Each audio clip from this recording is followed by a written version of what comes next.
నాయకుడు చెప్పలేని భాష వాడి తిట్టాడు. దాని మీద డీసీపీకి కంప్లైంట్ చేసి ఇవాల్టి వరకు చర్యలు తీసుకోలేదు.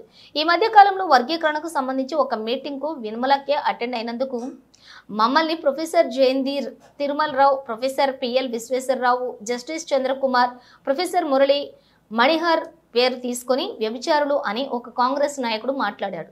నీ కాడికి వస్తేనేమో నీకు నొచ్చింది, మరి నువ్వు మంది దగ్గరికి రావచ్చా? నువ్వేమో ఉరికించి కొడతా అంటున్నావు. వాళ్ళేమో ఉరికించి కొట్టేవాళ్ళు కాదు, తుపాకీ పెట్టి కాల్చేవాళ్ళు వారు. Senior journalist Prithviraj meeting attend అయినందుకు విమలక్క మీద ఒక పెద్ద మనిషి అంటే వర్గీకరణ అంశాన్ని సపోర్ట్ చేస్తున్నటువంటి ఒక పెద్ద మనిషి మా పేర్లు కావచ్చు, ప్రొఫెసర్ జయదీర్ తిరుమలరావు గారి పేర్లు, ప్రొఫెసర్ పిఎల్ విశ్వేశ్వరరావు గారి పేరు, జస్టిస్ చంద్రకుమార్ గారి పేరు, ఇటువంటి వాళ్ళ పేర్లు అన్ని తీసుకొని ప్రొఫెసర్ మురళీ మనోహర్ గారి పేరు తీసుకొని వ్యభిచారులు అన్నారు. ఇంటెలెక్చువల్ ప్రాస్టిట్యూట్స్ అనే పదం వాడిండు. మేము ఇది వాళ్ళ దృష్టికి తీసుకుపోయినాం. మరి అప్పుడేంది నీ గవర్నమెంట్ నిద్రపోతుందా? నువ్వు నిద్రపోయినవా? నిన్నంటేనే ఆ భాష గురించే అభిప్రాయాలు భేదాలు ఉంటే మాట్లాడొచ్చు. దాని మీద విమలక్కను వాడిన భాష నేను ఇక్కడ చెప్పలేను, కానీ దీని మీద మేము డీసీపీకి కంప్లైంట్ చేస్తా కూడా ఇవాళ వరకు యాక్షన్ లేదు. శివారెడ్డినా, నువ్వు బయటికి చదవలేని భాష ఇది. ఒక్కసారి జర చూడు ఎటువంటి మెసేజ్ వచ్చినో. వాని బొమ్మ అటెండ్ వాడోని వచ్చింది నాకు. ఎందుకంటే అవతలోడు అంత ఘోరంగా మెసేజ్లు పెట్టిండు కాబట్టి దీని మీద కంప్లైంట్ చేసినాం.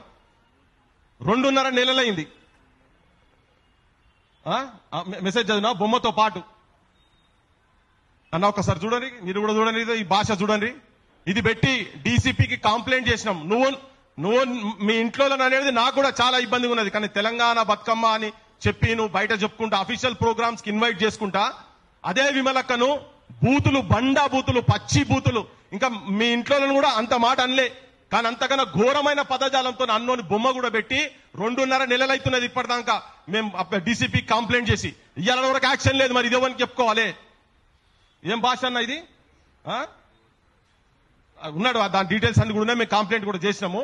ఇక చూడండి, ఇది అనుకోవాలి కూడా సైబర్ డీసీపీకి ఇచ్చినాం. మరి నీ కాడికి వస్తేనేమో నీకు నొచ్చింది, మరి నువ్వు మంది కాడికి వస్తే నీకు పట్టింపు ఉండదా? మళ్ళీ నువ్వేం భాష మాట ఉరికిచ్చి కొడతా అని చెప్పి. వాళ్ళు ఉరికిచ్చి కొట్టుడు కాదు, తిక్కలేసే కంతల తుపాకి పెట్టి కాల్చేటోళ్ళు వాళ్ళు. ఈయన బట్టలు కూడా తీసి కాదు, వాళ్ళు అన్ని ఉండగా నీ సైన్యమే ఉండగా వచ్చి కాల్చిపోయేటోళ్ళు వాళ్ళు. వాళ్ళని పట్టుకొని ఒక బండా బూతులు, ఆ బూతులు నేను చెప్పరాను, బయటికి చెప్పరాను. ఆడవాళ్ళు కూడా అమ్మాయిలకి ఎవరైనా ఉంటే రఘు ఒకసారి చూడు బాస్, ఇది నువ్వు కూడా చూడాలి. ఇది వాళ్ళు ఎట్లా చేసి